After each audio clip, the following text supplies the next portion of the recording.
are here today to talk about mindfulness. What is that about mindfulness? Let's see, because it's not difficult to do. It's very simple actually. So we are going just to do the presentation that I have prepared for you. So we are going to talk about the benefits of doing mindfulness, and how to do it. Some tips. We're talking about emotional intelligence some weeks ago, and some of the benefits of the mindfulness. You can they serve you to be more emotional intelligent. First of all, to be more aware of yourself, of your thoughts, of your feelings, of your emotions. And once you are aware of that, you can also regulate them. You can control your emotions. So doing mindfulness, this focus on what you have in front of you or in your mind, as we're going to see, will allow you to do that. And also, the other part of emotional intelligence, that is social skills. That is, well, in this case, if you can understand yourself and you can control your thoughts, your feelings, your emotions, you can also, for one side is to understand others' emotions. Because once to get to know yourself, you can understand also how other people work. And also, if you know how to regulate your emotions and your thoughts, you will be able to have more social skills like influence, leadership, communication, etc., etc. And that will also help you in your motivation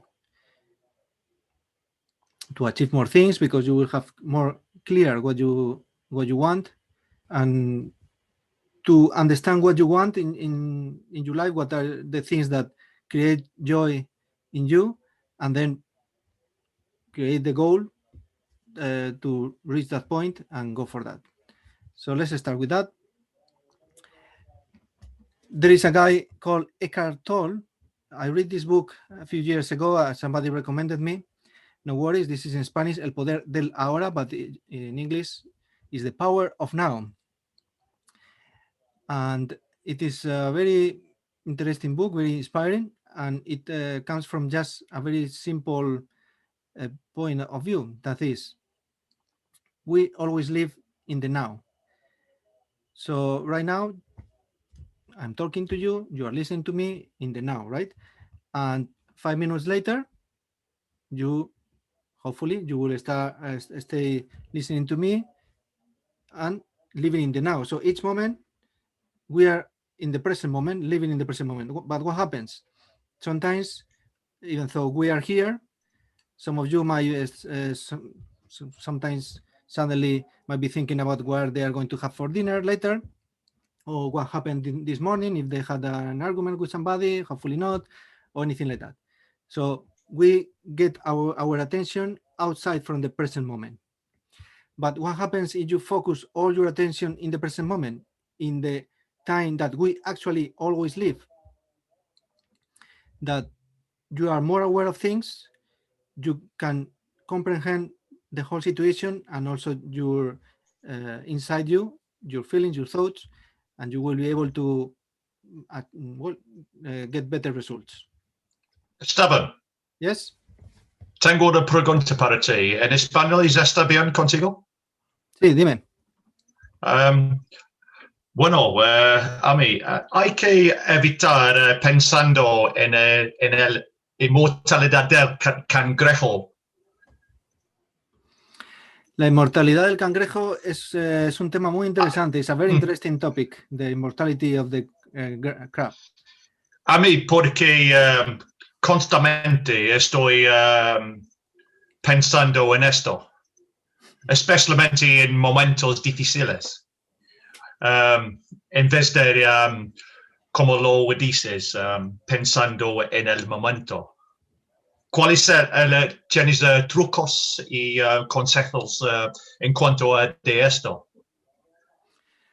Well, that this workshop today about is to talk about how to do the mindfulness, how to keep your mind in the present moment, and how to work on that. So I suppose I will answer your question during the presentation. If I don't do it, Sí. ask me again at the end.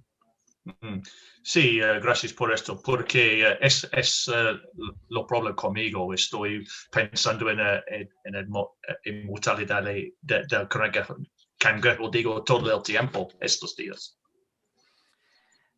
Well, so let's see how we can solve that. Sí, gracias. En este caso voy a quedar, voy a cerrar la boca. Podéis hablar todo lo que queráis. You can speak all you want, no worries. Let's continue with the presentation. We also were last week talking about the chakras, and this is the mindfulness is very related to the third eye, the sixth chakra, for obvious reasons. With our third eye is how we are going to, this is also in our brain is here, and we are to work on that. But also it's related to the seventh chakra, because it's the one that connects us with the cosmos, universe, God, Allah, as however you want to call it.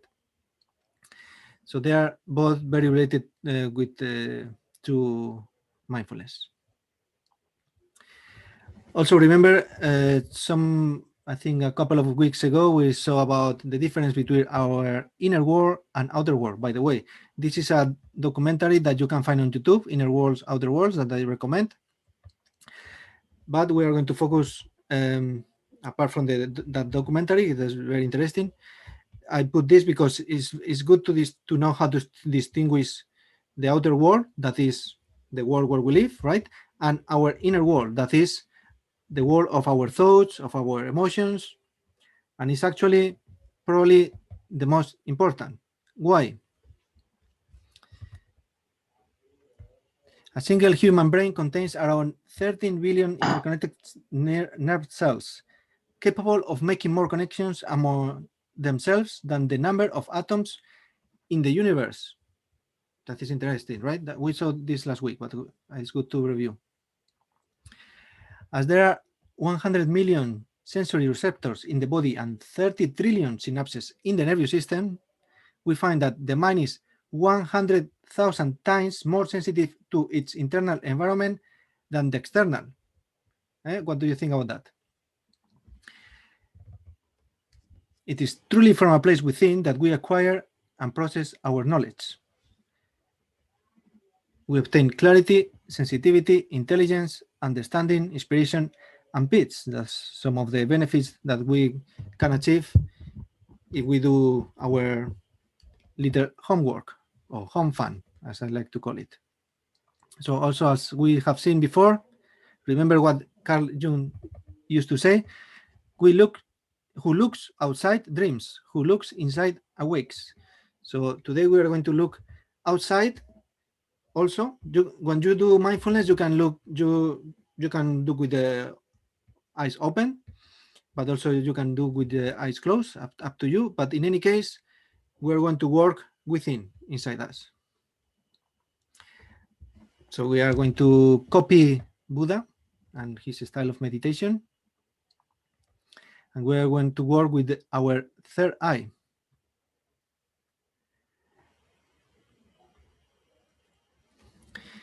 When we do mindfulness, this is Avatar. This is cartoons that you can find Nickelodeon, I think, or well, I don't know if they still broadcast it. But there is last week I recommended a video about chakras, chakras explained for children or something like that you can find on YouTube, and it is from this series, Avatar. And when we do mindfulness, it's like if we are observing our, let's say, character, the small guy that you see here, that is actually the same than this, but it's like the higher self of this guy. So when we do mindfulness, we have three different points of view. The little guy, I mean, our character in this material life, our higher self, that we observe the character from, objective perspective, and also the fact of the observation. So we are observing. We can observe the observation. We can observe the guy. We can observe the higher self, or we can observe the higher self observing the guy. So let's start with the mindfulness. What the mindfulness implies. First of all, simple observation and reflection. So the mindfulness is very simple. It just you don't really need to work. Actually, you don't need to do anything. Just observe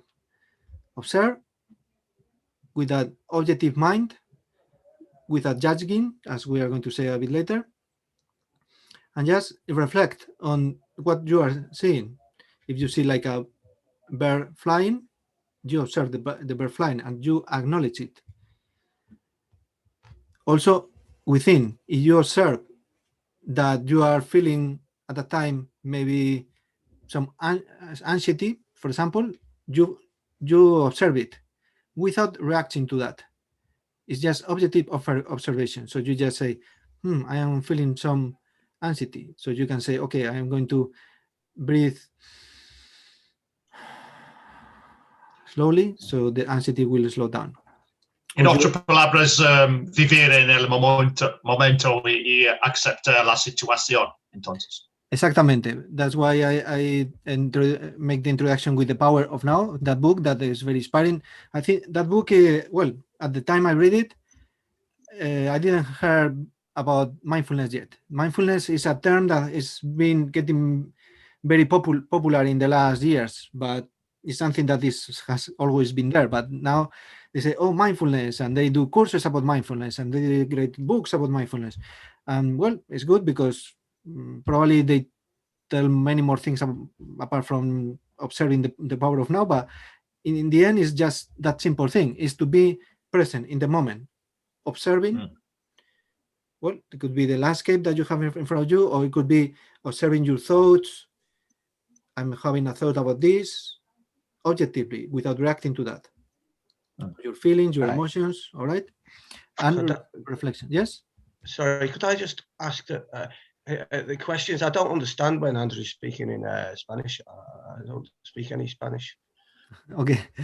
Okay, Andrew, please speak. Now we are in a workshop, English workshop. Sorry, I'm sorry about that. No worries. No problem, man. Basically, but my opinion is to, well, what I see from the presentation is to live in the moment to any situation you come across, and just accept it for what it is, and just live in that moment and just observe.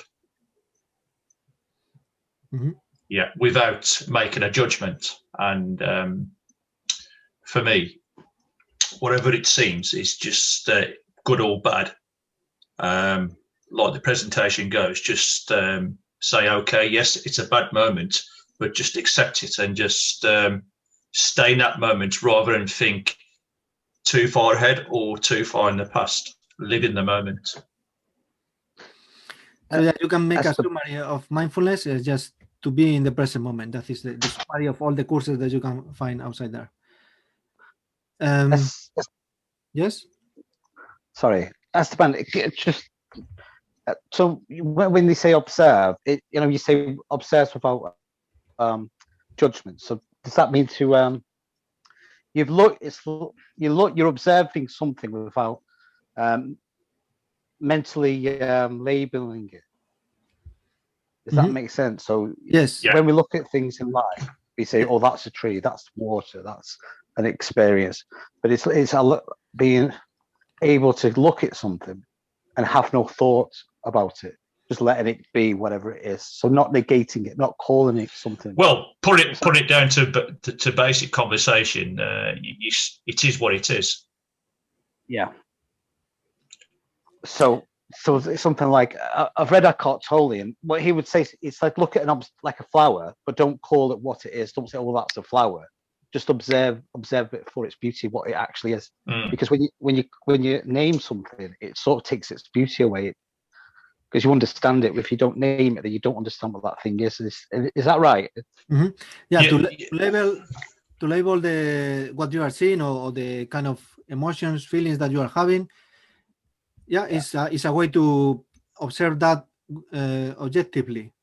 Just this is this, without reacting to that. So you I don't. think we can. Yes. Sorry to interrupt. I think we can get lost in our thoughts, thinking too many steps ahead.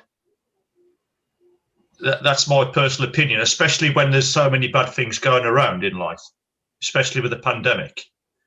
You can think 3-4 steps ahead. You know, what's coming next, what's going on tomorrow, and like the other person said, you don't put a label on things. Just as the picture, I mean, looking at this picture now, I can just see the beauty of the picture rather than just thinking, oh, well, I've got to log off in a minute, or I've got to do this tomorrow. To me, that's my point of view, but I accept that everybody's going to have a slightly different personal point of view with thinking in the moment, because everybody's, they are different, aren't they? Okay, exactly. So, as I said before, is to live in the present moment, not to be thinking about what you are going to do later, not to thinking about what happened some hours ago. Just be fully present in the moment. Put all your energy, all your concentration, all your focus in the here and in the now. And it's hard to train your mind. It's hard to train your mind in that way of thinking, especially when you're used to, like you say, not living your life that kind of way. I didn't understand. Is that a question or is? No, I was just making a statement. It's difficult to actually observe things in that kind of way when you're used to thinking in a different way. You know, like basically just worrying about everything rather than just living life for what it is in the moment. It is difficult because you can actually, I don't know, think about too many things at the same time as well. Does that make sense? Yeah. Isn't that the thing though, Andrew? It's having an active mind, and that's why we have to figure this out and realize, wait a minute, how can I get these useless thoughts out of my mind? Because most of them are useless. We can literally like detach from them. Yeah, I do agree with you. Yeah. It is difficult. That's why we're here. It is difficult, but I speak Spanish as well, and obviously when I'm on this group, and I'm constantly thinking in Spanish, and I shouldn't be thinking in Spanish. I should be thinking in English and just observing the moment. And that's why I was speaking in Spanish, which I shouldn't be doing, because even so, I was doing a Spanish class before this, and it was bothering me more about the Spanish than attending this class. Okay, now Andrew is focusing in the past. He's focusing in the language exchange that we had before. So let's focus, come back to the present moment. Inspire and expire. And we are here in the mindfulness workshop, as we said. And you can label things if you want, or you don't need to label the things, just observe. But yeah, label is a way that you can do it. But yes, it's about observation and reflect of the things you are watching without judging them. We're going to see later. So let me go through the next slides, and because we are going to see some already things that you have said already, we are going to see now. So just be patient a little bit, because that is another one of the slides that we're going to see. And let's continue. So some attitudes that it's good to have when you do mindfulness is compassion. When you see things that are affecting maybe your emotional state because you take them personally, maybe somebody that did something that is not nice to you, and then you take it personally. Of course, well, of course, it's not necessary. But the thing is, look things with compassion, with love, and just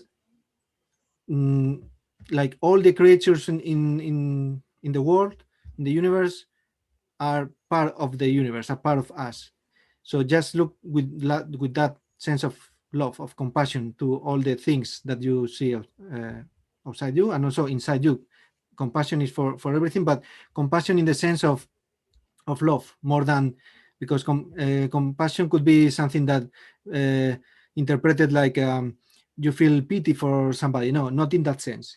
Compassion in the sense of love, in unconditional love. Interest, so focus on the activity that you are doing. Openness, so be just, like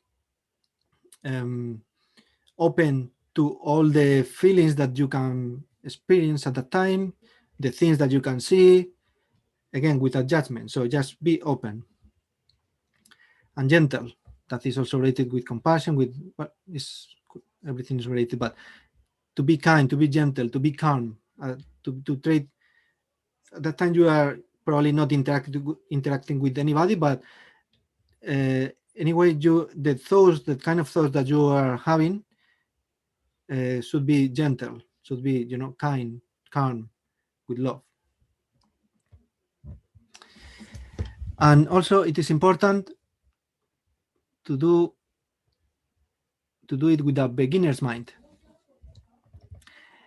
like if we were children, without expectations, because we carry in our mind so many expectations, so many, because, well, it's normal. We through our life, we need to have expectations to go through life, because if we have to question everything that we find on our path, it will be very, very difficult to live, right? So expectations are necessary, but especially when you do this activity, leave the expectations behind and just be like a child and have a mind of curiosity.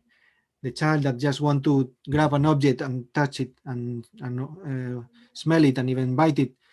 The curiosity to go to a new place and as a tourist, and you observe and you just, like get amazed by the beauty of the things. As we have said already, without judgment, observe objectively. And also, I have mentioned this before, things sometimes in your life don't come at the time that you want to. But if you learn to be patient, it's like, for example, if you have a flow of water and you want to make it faster, and then you make a flood because you made the flow of water faster, made a flow, created a flooded place. Or you want to stop it, and then it can, create some issues with the channel of the flow of the water. So things are coming on their own pace. Of course, you can work on things to make them come better. It's not only about, I want this to have in my life. I don't know, a nice boyfriend or a nice girlfriend, and you do nothing for that. If you want a boyfriend or girlfriend, well, go out or just use some tools online or different things. Or if you want to be millionaire, it's very nice to just observing in your mind to be millionaire, but well, it's usually you have to work a little on that, a little or more than a little. But in general, it's good to practice this skill or ability or attitude to be patient, because also when you are doing mindfulness, you don't need to hurry up for things. You don't need to do anything, just observe and be like in this bench, observing patiently. And who is this animal trying to tell us? To be confident in one's own basic goodness and wisdom. Each of us have our own wisdom, and each of us have our own goodness. We are all, from the very bottom of our hearts, we have this goodness. Well, some people don't demonstrate that too much, but in the very end, we all have that goodness inside. We are all of us, and be confident of that. Be confident of this connection with this connection of love with the universe, with everything that exists, and that the wisdom that you possess is not the wisdom that you only have in your mind. It's the wisdom of the universe, that when you do this type of practices, mindfulness or other kinds of meditation, through your subconscious mind, you can get to tune into some wisdom that is out there. We have seen that more in previous workshops, in the quantum physics, in the law of attraction. So I'm not going to extend on that, but yeah, you should be aware that that wisdom is not limited by your brain, by your mind.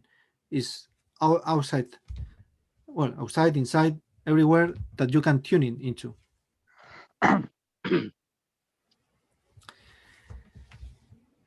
What about this girl? No fight. Okay, we are talking from the mindfulness point of view. No need to pursue any purpose. Of course, in your material life, it's good to pursue purposes. But when you are doing a mindfulness practice, you don't need to reach any stage. You don't need to, it's like, okay, I'm doing mindfulness now. I want to feel great. I want to feel joy when I'm doing mindfulness. And then you are, at that time, when you start processing all those thoughts, you are already going into the future, present, past, like going around. You don't need to do really anything, just pursuing anything when you are doing mindfulness. You just be present, aware of the things. Label things if you want, no label things. Just feel your feelings, etc. We are not trying to reach anything when we are doing mindfulness. The pure act of mindfulness is what we are looking for. And acceptance. Also, I think we have mentioned that before. Andrew, I think he has mentioned that as to have acceptance for the things. It's useless to complain, to regret about past things. We cannot do anything about that anymore. However, so we accept them, because if we negate them, it's going to be worse for our mind state, emotional state, etc. What we can do is, once we accept it, it is there, then it is good to be creative and look for ways to reach other kind of results. Okay, but the difference is we accept what it is already there. We don't fight against what it is there. We just accept whatever it is. If we want to change something, then we look for creative things, creative ways to change that. And through the mindfulness, through meditation, it is when your mind is vibrating in a frequency that is more like relaxed and able to connect better with your wisdom, for your subconscious mind and for the universe, if you want to call it like the universe. And what is that? What this inspires you? Anybody? This woman sings a song. What is the song she sings? Makes me want to sing. Let it go. Let it go. Let it go, let it go. Exactly. Yeah. Well, do I build a snowman? So if you have, somebody did something not nice to you, and you have anger when you think about that person, that anger is poison for yourself. It's affecting more to you than to the other person. So just let go of hard feelings. It's like that's yes. Yeah. Sorry. That's when you see these documentaries, these programs about somebody who's been sent to prison for murdering somebody's children, but the parents have to forgive the person who's committed the crime because they can't hold on to the anger all their lives, because they have to let go of it. and forgive the person who's, say, killed their children, because just the thought of holding on to something, that's what's destroying them. They have to sort of forgive and like you say, let go of this thing that you can't change. If something's happened, you have no control over it. The only thing you have got control over is you have the power to say, right, okay, I can't change this thing, but I can change this, how I feel about this thing. I can choose to let go or forgive it or walk away or look at it in a different way. But when you said about Frozen, that sums it up in a nutshell. Let it go. Let go of this need to control something. So yeah, I always use that analogy when I look at that. Let it go. Or the Beatles, all you need is love. Sometimes the answer is just simple. It's just right under our noses. Yeah, but it's hard to see that because it's under our nose, if that makes sense. Because we're bombarded, aren't we, by false information? So much information, and the answer's right in front of you. Yeah, because our NHS won't say, go and do mindfulness on MeetUp. It'll say, right, you need to see a doctor and have some sort of drugs, and that'll help you with your anxiety. But it doesn't, because that's the problem. Because the problem's not in the mind. The problem is the mind. It's too much mind. We have to let go. Just say, okay. Well, it's overthinking, isn't it? Yeah. No mind. Really, that's what mindfulness is, isn't it? You have to think sometimes, obviously, but not overthink, like what you said. Yes, as I said last week, it's like our mind is like our mobile phone. It has a very powerful tools that makes our life easier and more and extended. It extends our abilities in a greater manner. And however, we can get attached to our mobile phone and be always checking the phone, or get addicted to some applications or the chats or anything, and the phone might even dominate us. The mind is the same. It's a very powerful tool. It's the best tool we have. However, if we get identified with the mind and with the thoughts of the mind, we are getting trapped by the mind. So we are something higher than the mind. As we saw in the avatar, there is this higher self that when we identify with our mind, we identify with our ego. That is this kind of character that we play, this role that we play in our life, that we have been adapting to, according to the circumstances, the people we are around. We adapt this character to behave in a different, some or other way, to have some beliefs. But this is all, mind, and there is something outside of the mind, and that is. Sometimes it's very hard to overcome the ego, though. Sometimes your ego's screaming at you, and you need to. I don't know how, some way, clobber it back down, overcome it. I agree with you, Stephen. It's so powerful, especially negative emotions. That they kind of dominate your actions, don't they?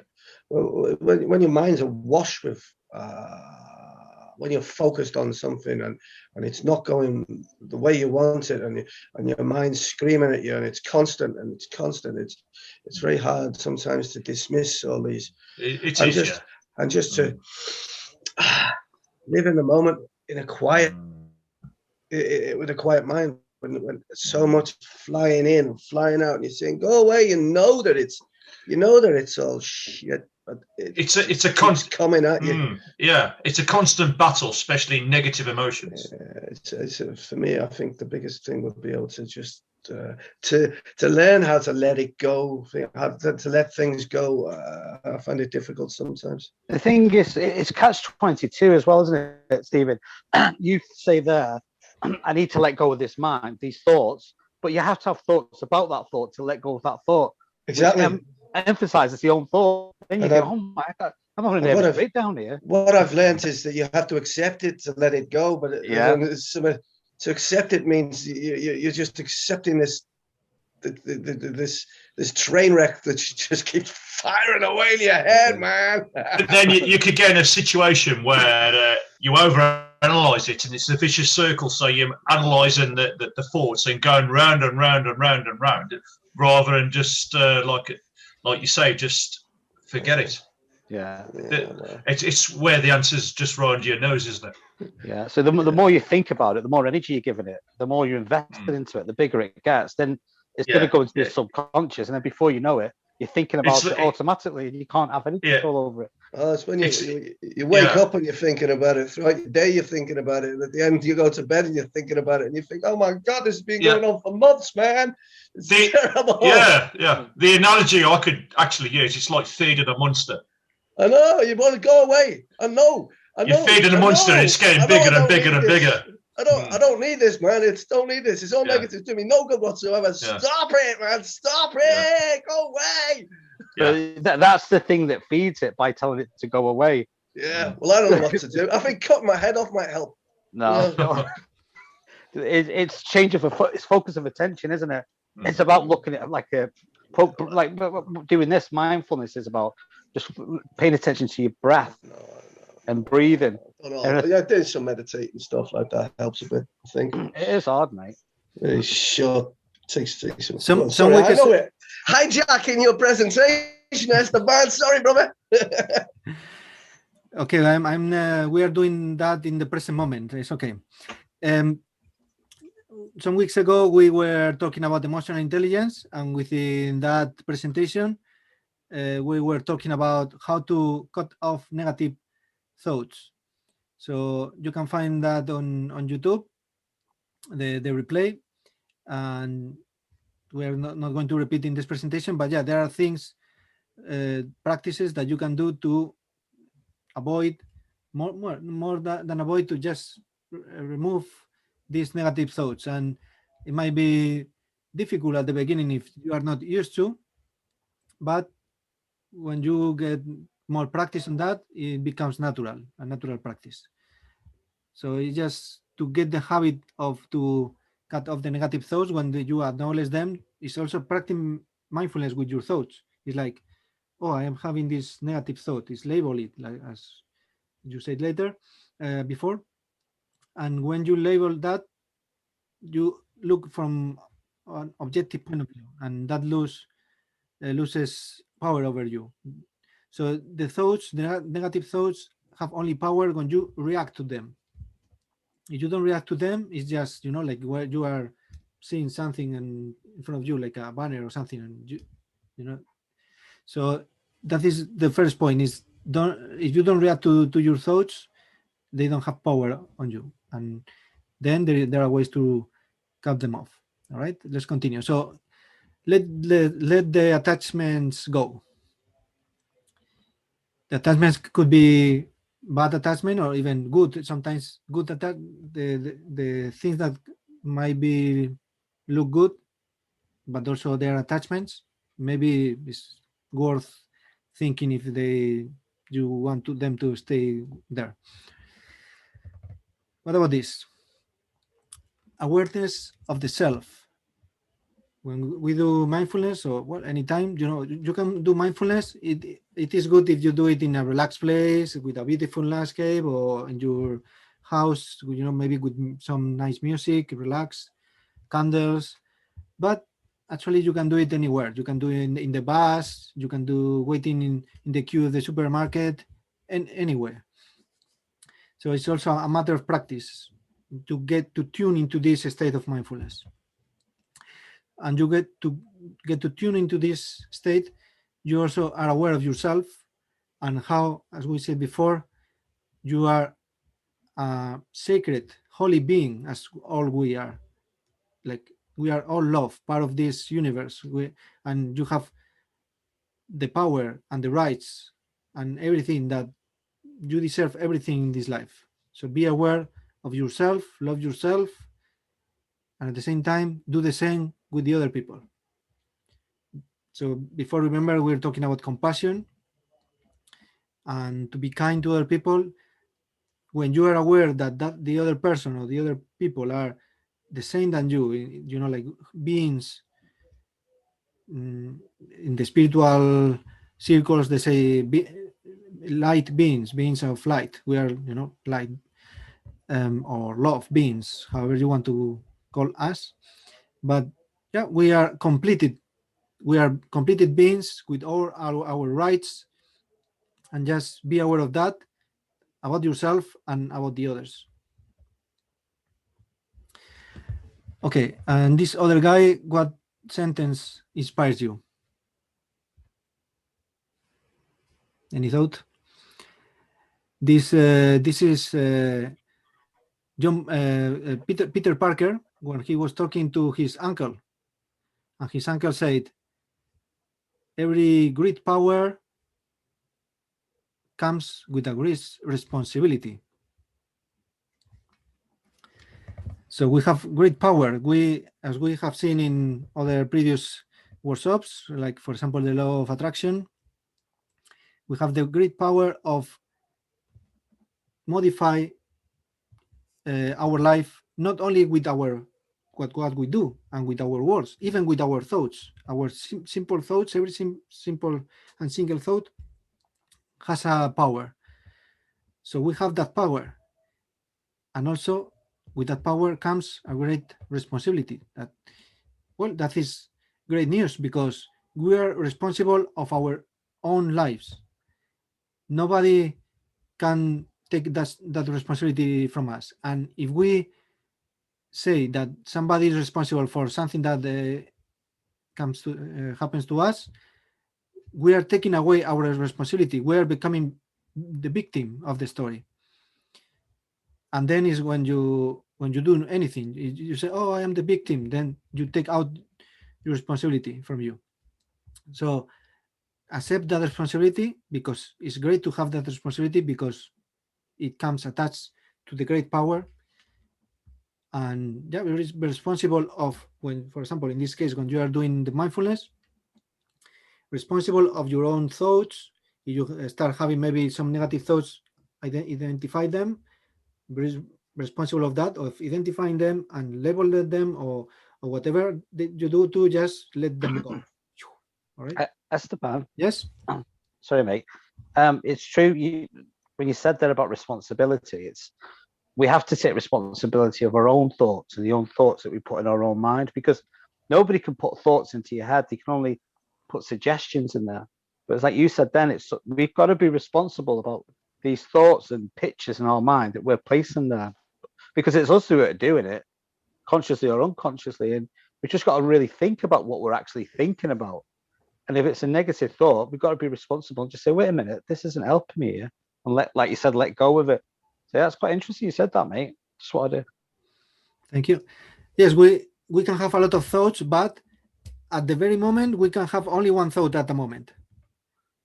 So, and we have the power to insert any thought in our mind whenever we want, or not. You have that power? Yes, right? Everybody can decide, okay, I'm going to insert a thought of an affirmation, like, I'm great, I'm powerful, I can do mindfulness, I love mindfulness, or I don't know, I love the group I am doing this with. Any thought that you want to insert in your mind, anytime, you have the power to insert that. And if you insert a thought, as you cannot have two thoughts at the very same time, you can just change the negative from the positive thoughts, or any kind of thought that is not good for the purpose that you are trying to achieve. You can just play with that. So it's like your mobile phone. You can just, anytime, you can press a button and change the application you are playing. You have that power also. So we're going to do a summary. Mindfulness is about observation and reflection. It's about having that beginner's mind, that curiosity, the spirit of a child. It's about not judgment. It's to be patient. Confidence in one's own basic goodness and wisdom. No fight. We don't need to fight. Again, we are talking about this from the point of view of mindfulness. In your life, you can have a purpose, and yeah, it's good to pursue your purpose, your life dreams. However, when you are doing mindfulness, you don't need to achieve anything. You are not going anywhere. You don't need to get some kind of feeling of joy or connection with, just, whatever it is, accept it. As you say, accept it. And let go of the things of the attachment, of the things that are not, the energy that is being so dense energy that is, getting grabbed, the gravitation law is kind of similar to this, no? It's something that has dense energy in your mind, something that is, you think too much, is attracting again, it's like grabbing you again to those thoughts. So just let go of them. And awareness of the self, awareness of the other as well, and responsibility. This is also a part we saw in previous presentations, but I want to remind you, because it's the way we can work on that also. Our thoughts are energy, and when we are having thoughts, we are broadcasting that energy with a different frequency, and we receive the energy as well. It's like we move the dial of the radio and we receive different shows or different programs. So just move the dial of your mind in order to receive the type of thoughts, the type of circumstances, the type of people that you want in your life. And beside this, we have the emotions. So our thoughts are the direction of the things that we want. Is like, I want this, no? And you put the direction of that. But our emotions is the amplifier. So when you are having a thought, but you are not giving emotions to that, is like thinking neutrally, objectively, you are not giving too much power to that thought. There is always power, but less that you don't have emotions on that. But what happens is you are angry about something, you are giving a lot of energy to that thought, and you are broadcasting that energy, the angry energy. And what happens? The universe is going to reply with angry energy as well, with circumstances, people who will make you angry again. Because your subconscious mind will, your subconscious mind is the most powerful, but at the same time is a kind of a slave. Let me explain. When you are sleeping, your conscious mind is sleeping, but your subconscious mind is working. So our dreams are generated by our subconscious mind, that is full of beliefs, of habits, and depending on how we have programmed our subconscious mind, we act and we say things and we react. So if we switch off our conscious mind, our subconscious mind will do things,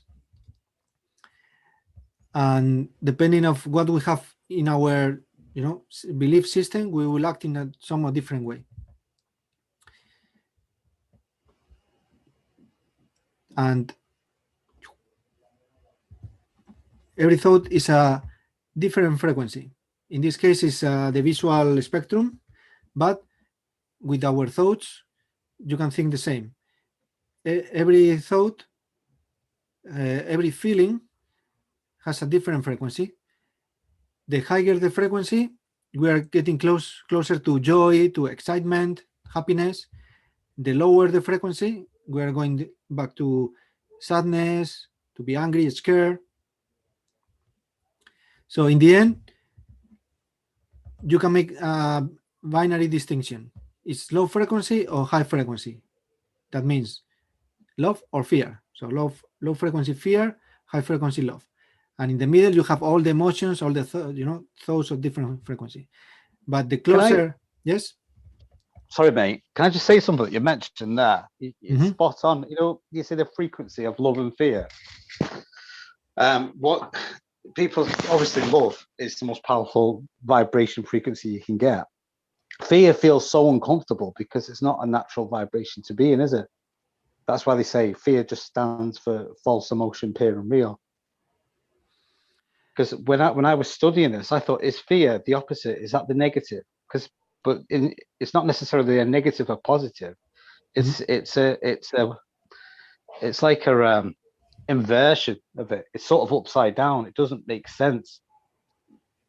If that makes sense. So when you say peak, because a lot of people say, well, I have to be positive, I have to think positive thoughts, which is basically like saying, well, that's the opposite of being negative, so I can't think negative thoughts.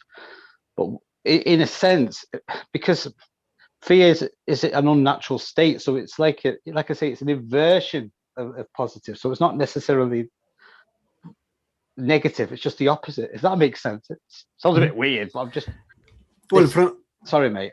From the It's point hard of to view, articulate. from the point of view of energy, nothing is bad and nothing is good. Everything is neutral. Yeah, Energy, exactly. That's it. Energy. That's it.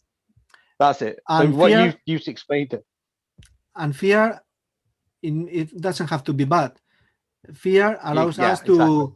to not jumping into the middle of the road when there are cars going around, or fear also. Well, when I talk about the subconscious mind, our subconscious mind, it is programmed in the way that allows us to keep surviving. So if we are used to live in a way and we are surviving in that way, the subconscious mind by default will try to keep us living in that way, even though it might be not a nice way, might be a better way, but our subconscious mind will keep us in that way because it is proof for the subconscious mind that we can survive in that way. But it is our yeah, so you're right. It's fascinating what you're saying now, because I've never thought of this in that way. Something which is going to cause fear or doubt or negative in our lives is a positive, because that causes us to act positive. So if we've something bad in our life, we think, wait a minute, I've got to do something about this and act on it and fix it. That's a positive. But it's people who, it's when we go in the fear direction, the negative, and then don't act positive on it. We try to resolve it by being more negative. This thing shouldn't happen to me. I don't deserve this. That's the ego, and that's when it starts going down the fear route. Well, so as I said, there is no wrong or good or bad. Everything is neutral. And however, say that in general, well, it is good to live better, enjoy in happiness. We don't need to be jumping of happiness all the time, but to live in a calm state of well-being state, that is optimum, to be in a good feeling well. So this is from the book Ask and It Is Given. When we are closer to the law, the highest frequency, we are in alignment with the universe, God, Allah, cosmos, and then you feel free, powerful, good. You feel love. You have value, purpose, and all is well. So when you are closer to that higher frequency, everything is smoother. Everything runs, like your mind is more creative. You are able to create things. If you live in fear, you cannot be creative in a fear state. So to create things, and to take advantage of the present moment, it's better to have these more positive feelings, right? It's like if you go to a party and you can be thinking about an argument that you have in the morning, and then you are living in the past and in that kind of angry feeling or not very nice feeling. Or you can decide, okay, I will insert the thought of I'm going to live in the present moment right now and enjoy the party to the fullest and do my best with all the guests and put my smile. The body, when you change the body, your mind changes as well, and your emotion. So everything is connected. If you put a posture of like a powerful posture, and a smile, you are kind of tricking your mind, and your mind will follow to your body. So just go with a smile on your face, live in the moment. When you have a conversation, listen actively, and respond with compassion, with kindness, everything like that. And well, for me, this is the best way. You can have your own way, but for me, this is how it works best. What brings the best results: to live in the moment and to give the best higher frequency. Can I? Yes, the man. Yes. Sorry, I was at Sue trying to speak. I was just going to draw your attention to Sue's question. Actually, Tell me. So, what you wanted to say? Anything? Oh, is it me? Sorry. Okay. No, I'm just like I find it fascinating what you're saying because Sorry. Sue was trying to ask a question. She typed a question there. She's what about righteous anger? I can't. I don't think I can be heard. Can I? Yes. We hear you. Yeah, I can hear you. So, anybody has any questions or any? Yeah, Any I comment? think Sue had a question. Sue had a question, but Okay, she's got a mic on mute. Okay. So, Hello. Sue, yes. there you go. Can you hear me? Yes. Yeah. Yes, yeah. Oh, great. So I would like to know, please, how the universe responds to righteous anger. How the universe responds to what again? Righteous anger. Like the words. Okay. Well. Righteous anger. Well, it will respond in the same level, in the same frequency. So, But what if you're right to be angry? So what? If you're right to be angry. Yeah, you have all the right, of course. No. Righteous. So, Sue, can you give an example? I can. What about, I was just thinking, because this thing with anger is one of my issues. And I'd like to know, Jesus in the temple, when he went and he got the tables and he turned them upside down and he was right to be angry with that situation. That the anger was positive, not negative. Well, I mean, there is, as you say, in the from the energy point of view, there is nothing wrong, nothing good, nothing bad. It's everything is just as it is. And for example, in Buddhism, you talk about karma. So in Buddhism, they don't tell you do this and you will go to heaven, and if you do that, it's a sin and you will go to hell. No, they don't tell you anything like that. Just you are free and do whatever you want. However, the karma is there to reply to what you do in a similar way. So Esteban. Uh-huh. So what you're saying, you're accountable for your own feelings and actions. Yeah, of course, the responsibility. Remember, there's always a payback for what you do, negative or positive.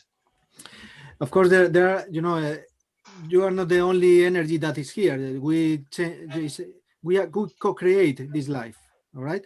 So there are other egos. It's not only me in the universe. There is you. So with the different egos, different characters, with different beings, we co-create. So by chance, you might get some circumstances that are not good for you, and maybe you didn't deserve that, because there are chances in life. But in the long term, what you have within you is what will present in your life. Might be an occasional time that you have bad luck or good luck, but in general, in long term, if you have a positive mind, you treat people well, you are creative and pursue your dreams, and to respect the others, etc.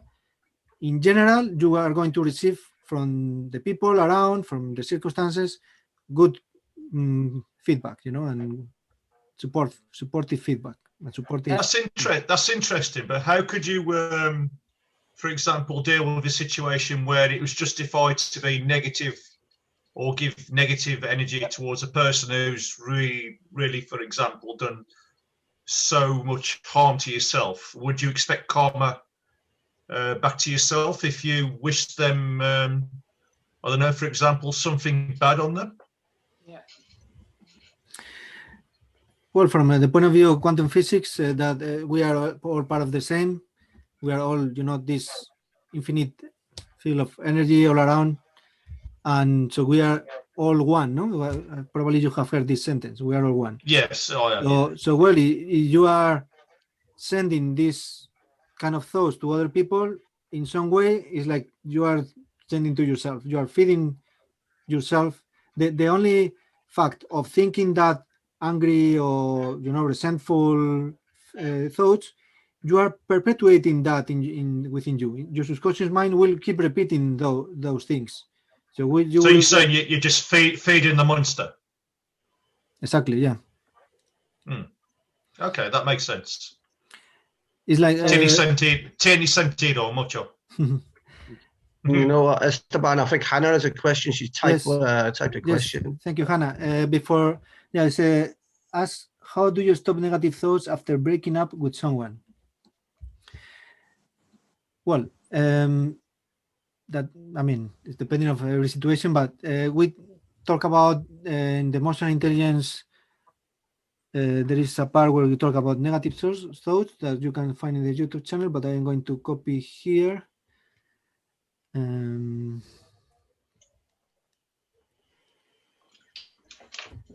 That is the emotional intelligence chat. So, well, if you're breaking up with someone, I don't know how traumatic has been that breakup, because it could be, ideally you can break up with somebody, but everybody accept the situation and understands, and then it's not a dramatic breakdown. But if there has been some drama, wait a minute, somebody's calling me, but okay. Sorry, Sara, estoy en una reunión, un momento, voy a terminar en 10 minutos o así, lo siento, me estoy atrasando, ¿vale? Vale, bueno, lo acabaré lo antes posible. Ven, hasta ahora. Yes? So, the lady, I thought it was a lady, she asked herself, if she wanted to ask, how do you stop negative thoughts after breaking up with someone? Mm-hmm. But then it goes back to what you said before about the mindfulness and attachment. So if you fall out of a relationship with someone, that's an attachment and you've lost it. And that's what mindful is, in a sense, is letting go. So how do you stop negative thoughts? Don't think it. Let go of it. Because if you're attached to something or someone or an idea or a relationship, you're going to be consistently thinking about it because you're attached to them emotionally. So it's like what you said before with mindfulness. It's about letting go of it. It comes back to that. When you let go of something, you don't think about it. So to stop negative thoughts, just stop thinking about them. Then you won't have any thoughts about them. Well, like when you break up with somebody, it could be something not the same, but something equivalent, similar to when there's a loss in your family or something. No, you need a time to to process that feeling. So it's okay to give you some time to process the feeling, and like clean that, cry. You need release the things that you have, and just process that situation in a way that you can find a positive outcome of the situation. For example, a very useful way of thinking is, well, this thing happened to me that is not pleasant. However, I have learned from this situation, and from now on, with these new things that I know, I will do better. Or now I became more sensitive. I understand better these kind of feelings. So I have become a better person thanks to this situation that might have not been good, but now I am a better person and improved version of myself thanks to that. So you process that in that way, for example, in a way that you find something positive. So then you start focusing more on the positive things than on the negative, and start releasing, letting go the past, the negative situation, or not the negative, just you have maybe missing that person, but is you know for sure that it's not going to continue, then there is no reason to keep persisting on that. You just look for ways to just let it go, maybe be open to other people, depending if you are ready or not, but you can just be. Yes. Can I just ask Sue something, if that's okay? It's just something she had said before. Is that okay? Yeah. Yep. So you said about it was fascinating what you said, right? Because that played on my mind years ago about Jesus, right? Yeah. So my mum, I don't know if I'm assuming you're a Christian. Yeah. And people are, I was brought up as a Christian, right? So my mum still very much is, but that always bugged me. I thought, right, Jesus is the Son of God, which he's saying I'm connected to Jehovah or Allah or I amness or awareness or whatever. He's perfect, right? Yeah. But then he's in a church and people are gambling. Yeah. And then he kicks off. Yeah. He beats everyone up. That's what it says. And he gets angry. And I'm thinking, wait a minute, this doesn't make sense. He's the Son of God. He's not a man. Yeah. He's enlightenment. He's aligned with the Holy Spirit. He's perfect. So he wouldn't have an ego. He wouldn't get angry because if he's kicking off, thank you, Andrew. He's saying that. That's why I asked the question. Actually, Andrew, thank you for coming. Sorry, because Andrew has to leave. So okay, thank you. Yes, see you later, Andrew. See. Sue, go ahead. Sorry. See you later. Bye. See you later. Bye, Andrew. Bye. Hasta la próxima, Esteban. Hasta luego. Sue, sorry, go ahead. No, all I was saying is that anger can actually be a positive as well, can't it? But there might be a it can. You know, it's like a yin yang. There is always, you know, the symbol yin yang, right? You all know that there is something, a bit of black within the white and a bit of white within the black. So in something bad, you always can find the good, you know. But you know, like Jesus in the Bible, then these people are gambling in a place of worship. That's what it says. The tabernacle, I think they called it, or the church. Yeah. So they're all gambling, which you're not allowed to do in the Bible. It says don't gamble. So Jesus has come in. He saw everyone drinking and getting gambling. He's gone mad.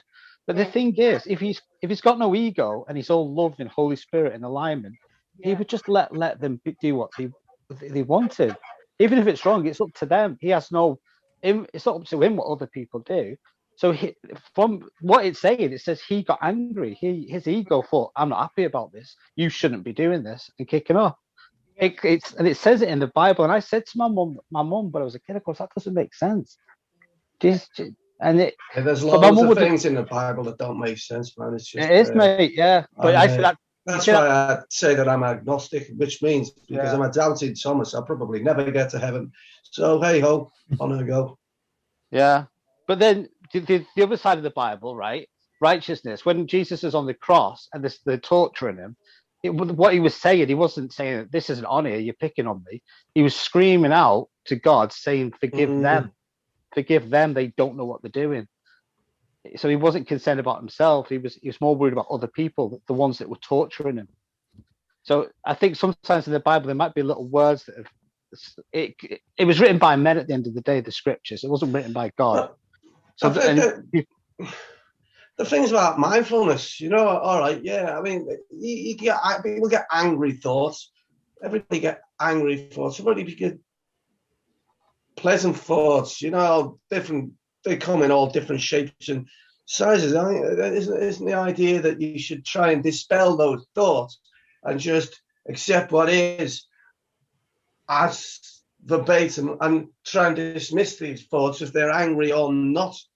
Yeah. In my opinion, can I just say one thing that I think that we, I mean, it's somebody asked something about a breakup, and I think Sue said something about righteous anger. I think if somebody's done something wrong to us, it's only natural and it's only human for us to feel those emotions. And I think it's incredibly difficult, whatever you do, you know, to put it's easier said than done, you know, think positive thoughts and let it go. But it's not that easy. And I think we have to just cut ourselves some slack sometimes to allow us to feel us, you know, those emotions, because being angry when somebody's genuinely done something crappy is absolutely normal. But the only trouble is that it starts to destroy us. The other person seems to do something, or, you know, manages to go scot-free, and then we just consume ourselves with the anger. The trouble is that it consumes the one who has it. But I think time is also a big healer, or for, you know, letting things go. And I think it does. But honestly, I think it's just there are no easy answers to those questions. I think you're right. Yeah, if somebody does something directly horrible to you, if somebody comes and pokes you in the eye, you're right to be cross. Why did they come and poke me in the eye? Oh, that hurt. But sometimes you have this scheme in your head, and you think this is the way I want things to work, and oh, I want to build an empire. Oh, why is my empire not building? I want this person. This person doesn't want. They should be. Why? And it's not working the way that you want it. Then I think you're right. If somebody does something directly to you, but I think being able to, I don't know. The hard bit is to when you have this egotistical picture in your head about your ego saying, I want things to work this way, and they're not working the way that your ego sort of intended, and then you get frustrated. Well, then you get I all think these there I like one. I'm not Christian, but I do, I do know a few quotes from the Bible when it says that, Lord, not my will, but thine be done. So I think that is something which should, if it happens according to my will, well and good. But if it happens according to your will, that's even better. So somewhere we have to trust maybe a higher power or in the universe. Yes. Well, it's not easy, is it? I mean, No, it's not. honestly, when something doesn't go according to plan, it's devastating, but what can you do? So I wish I could be led by blind faith more easily. I just question things. Well, no, yeah, I mean, it's not easy. I mean, it's even those who have these ideals in their head but I think you have to sort of put a balm on your own wounds. It's nobody else is going to do it for you. So that's certainly true. you can make like we say that it's your mind which calms your own mind. It's nobody else is gonna, only a truest and closest well-wishers may help you, but otherwise it's the mind that has to do its own healing. It's no one else that's going to do it for it, no matter what anybody says. It helps a little bit, but probably it's you've got to do it yourself. And it's really easier said than done. I'm not going to say, I'm not going to be self-righteous and say, oh, it's this is how it should be done, because there's no, right way to it, I suppose. I think what happens with this things we don't know. There's 4,000 recorded religions. They can't all be right, but they're sort of all saying the same thing. The Bible says God is I am, and I am that I am. That's when God technically speaks in the Bible. The rest of the Bible, stories about Jezebel and Jonah and the whale and all this. It's just stories written by men. It could be true, but it could not be true. The thing is, human beings now are highly intelligent compared to how we were 2,000 years ago. I don't know about that when I look at myself sometimes. But we are. We're more aware, aren't we? We know things. We question things. Like people don't take things at face value. People don't look at the governments and the queens and the establishment in the same way. We're not in fear of the police anymore. We dissociate from this authority figure that we were always controlled by. It's like people are waking up to it. The game's over. The light's been turned on, and things are coming out, and people are realizing that people have agendas. Even people create religions just to make money, and people fall into that trap. I'm going to go around singing "Gloria Gaynor." I am what I am. I think. One more thing I read somewhere, which I found very very insightful, was that the brain tries to like when you think about something, which has gone wrong, or which, didn't go according to plan, or whatever, negative thoughts out, whatever it is, you tend to ruminate on those things, and the brain makes those connections stronger, which you use more. It's like learning to play the piano, because when you do one thing again and again and again and again, it becomes almost unconscious to play the same things. And likewise, when you think about something and you're thinking about it again and again and again, and you're just making unconsciously, you're making those connections stronger, and then it's all the more difficult to let those things go. So I think that's where the mindfulness and the meditation and calming yourself and all that comes in, because you've got to somewhere break the chain of agree thought. with you. Because I think when you think, you create neural pathways, don't you? And the more that you have these thoughts, the more entrenched, the stronger these synaptic passageways are, and you think it again and again and again, and it reinforces it. So I think the idea is just to try and break it somehow and start thinking more somehow try and break it. And there's no easy way around it, but I suppose time is the biggest one that, you know, time is the biggest healer for everything. And sometimes you just think 5 years down the line, what was so significant 5 years ago is not really that significant anymore, or sometimes it still will be. So,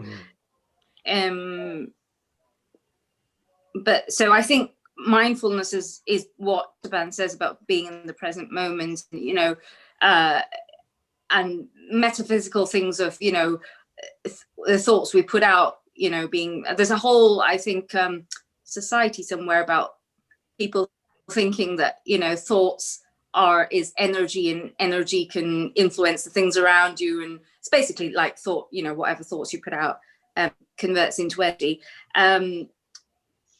So just doing all those things, but all problems. This is the thing. This is why this mindfulness works.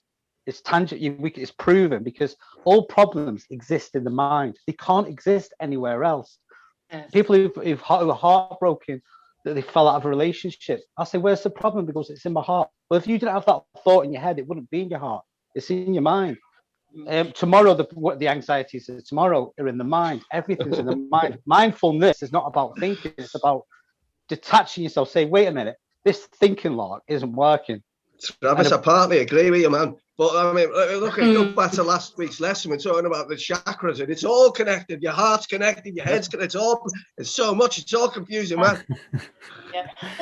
Sometimes, though, I have hung on to negative thoughts for a reason, because I want answers, you know, and I'll wait for the damned answers. If I have to wait 10 or 20 years, I still want the answers. Maybe you just need to let it go, baby. Yeah. Yeah, I realized that, like, the more that you blah blah blah blah. I'm trying to think. The more I actually because you were just talking about different things. Yeah, I feel like the more angry you are, you're hurting yourself, because if you think about that other person's moved on, like, so if you're holding all this anger, it's not going to help you. You're right. Do you know what I mean? It's hard to let go. I think, in my opinion, yes. So you have the right to feel, to think what you want, to feel what you want, but you must know that whatever you put in your mind and in your feelings, by default, the subconscious mind is going to repeat it. You know, the more you do it, the more it will become a habit. So, you know, it's your responsibility and your choice. If you want to put them, you know, eventually you might need to be, you know, angry, or, you know, somebody's, you know, doing something to you that you have to defend yourself, right? So you have to be strong and be, but so you can control that, but usually you don't really need to be angry. And so if you can just replace those angry feelings for better feelings, like better, more positive, that will, you know, nothing is easy at the beginning, but if you do it more and more, it will become natural, easy to have positive thoughts, to have a, you know, like a mindset. It depends on how you program your subconscious mind. So as he said, the subconscious mind rules your life, but with your conscious mind, you can reprogram your subconscious mind, and then your unconscious mind. Can I just say, I started, a friend put me onto this book here. It says, love yourself like your life depends on it. And it talks, and I've been going around saying, I love me, I love myself, several times a day. The whole idea being you telling yourself, I think it works a little bit. Stephen, I love you. I do. I love you, Stephen. Puts a smile on your face anyway for a little bit. Anyway, that's all. Yeah, of course, to love yourself is the first thing, you know, like if you don't love yourself, it's much difficult to do things, even to love others, because it's a relationship of dependent of the love of somebody to love yourself. No, you should love yourself first, and then you will be able to do with all your capabilities everything. I just need to learn to read now. I'm Stephen. I'm like that. I've got my book like the library. Every week, Esteban, I've been buying books left, right, and centre. Oh my wheels of life! Esteban, asking it's given. I haven't opened that one yet, man. I've got books. I've got a big stack of books to read. Yeah. Do you know that thing that, like you, Steve, you said about you keep telling yourself a certain thing, an affirmation, like, oh, I need to love myself, or whatever. Oh, the thing not I need to. Not I need to. I need means you don't have it. No, exactly, I love myself. Yeah. So you've heard this a lot, that people will say, I'm trying to form a positive relationship with myself by using affirmations, but it's not working. And I'm doing the techniques every day. I'm saying, I am good enough, I am good enough. And it doesn't work. In fact, it does the opposite. It makes them feel worse. Does it? Yeah, a lot of the time. Well, yeah. I'm sorry to hear that. It helps me a little bit, even for a temporary little while. You know, feel good for a bit. I think it's probably because the amount of the amount of negative or minus charges are too many. So a couple of positive charges don't really make that much of a dent in the whole thing. So I think you can only, try, I suppose. And then at the end of the day, there's no easy way. It's hard. You just accept that it's hard. Yeah. So perhaps then just choose one good one. Use a combination of exercises, like the affirmations, also the remove the negative thoughts that you can see in the link I have put in the chat, the emotional intelligence, to insert positive thoughts, the insertion of thoughts. So everything, all those tools together can work, being persistent, of course. Sometimes I think that, sorry to butt in so much, but sometimes because what people are saying, I think all of us face certain issues at some point in our life. They probably circumstances are different, but the broad issues remain the same. But I think that one thing you should be proud of, that if you are feeling some negative emotions, at least you're human. I mean, honestly, a decent human. You've got some sort of a conscience that allows you to feel anger or says that this is wrong. The other person or the other situation or whoever created it or whatever clearly doesn't, but then at least you do. Maybe somewhere there is a heaven and you will be rewarded for it. But it's just called, I think, cut ourselves some slack. Allow yourself to feel. I know, Esteban, what you're saying is that you feed yourself negativity, but allow yourself a little bit of slack. You are going to feel, if somebody pinches you, it is going to hurt. There's no way that it's not going to hurt. So I think that's a good point. It is your decision if you allow that feeling to stay there or you keep feeling. Yes, exactly. The only thing is that how long we allow it to stay there is up to us. And then use mindfulness and meditation and to, probably. Yeah, and do activities that make you feel well, that feel better, make you creative. Yeah. Well, it is almost 9:30 in Spain, and I have a friend waiting for me in the car to have a beer. So, well, I think we can leave it here. If you anyway, you have any other questions, you can send to me. I think you have my email. So. Otherwise, see you next week with the 7 habits of the highly effective people. All right? If you want to come, welcome. Thank you very much. Thank you. Yeah. Bye, everybody. Yeah. Thank you. It was really enjoyable. Take care, guys. Bye, everyone. Bye. Bye. Thanks, Esteban. Thank you. Bye.